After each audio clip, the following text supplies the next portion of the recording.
How to fix the keyboard not working in search bar on Windows 10. First, open the Run by pressing on Windows plus R key input, the command C, /Windows /System32. Click on OK from this folder. Find the CTF Moon. Right-click on CTF Moon. Click Content 2. Click on Desktop, Create Shortcut.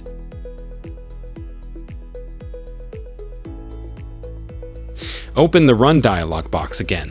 Enter the command shell common startup and click OK.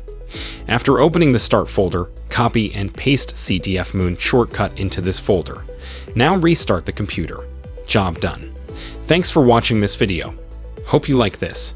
Please do subscribe to my channel. Also, give a like. Please take care.